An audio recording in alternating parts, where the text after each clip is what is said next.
Hello, ഇന്നുണ്ട് സുഖല്ലേ? ഞാനിപ്പം അജ്മാൻ വരെ പോകുന്നതാണ്. അപ്പോൾ നമ്മളെ റോഡ് കാണിക്കാം. റോഡ് നോക്ക്. ഇതെന്ന് വെച്ചാല് 140ന്റെ റോഡാണ്. നമ്മൾ 140 മാക്സിമം 140 പോകണം. ഇല്ലെങ്കിൽ ബാക്കിൽ വണ്ടി വന്നിട്ട് ഭയങ്കര ചൊറയായിരിക്കും. അവർ ലൈറ്റ് അടിച്ച് തരും. എന്തെങ്കിലും അവർക്ക് മാറിക്കൊടുക്കണം. ഇല്ലെങ്കിൽ ഇപ്പോഴത്തെ നിയമപ്രകാരം അത് ഫൈൻ എന്ന് വരെ പറയുന്നുണ്ട്. ഞാൻ ഇപ്പം ഇതായി വണ്ടീനെ ലൈറ്റ് അടിക്കുന്നുണ്ട്. ഇത് മാറിത്തരുമോ നോക്കാം. എടാ മാറിത്തരുന്നേട്ടാ, അതാണ് ഇവിടുത്തെ നിയമം.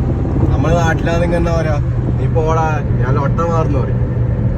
അതിൻ്റെ ഒന്നും ആവശ്യമില്ല. ഞാൻ മാറിത്തരൂല എന്നിട്ടും അവിടെ തന്നെ നിൽക്കും.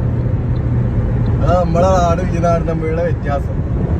എനിക്ക് തോന്നുന്നത് ഇവിടുത്തെ ഡ്രൈവിംഗ് തന്നെയാണ് സേഫ്റ്റി ആയിട്ടുള്ളതും കുറച്ചും കൂടി ബെറ്റർ ആയിട്ടുള്ളത്. നാട്ടിലെന്ന് വെച്ചാൽ എന്താ പറയാ, അതിലേ പോകുന്നുണ്ടാവും ഒന്നും പറയാനില്ല അവസ്ഥയാണ്. അപ്പൊ നിങ്ങളുടെ അഭിപ്രായം എന്താ വെച്ചാൽ കമന്റ് ഇടണം. എന്നെ ഫോളോ ആക്കുക, എന്നെ സപ്പോർട്ട് ആക്കുക. ഓക്കെ, അപ്പൊ ശരി, ബൈ.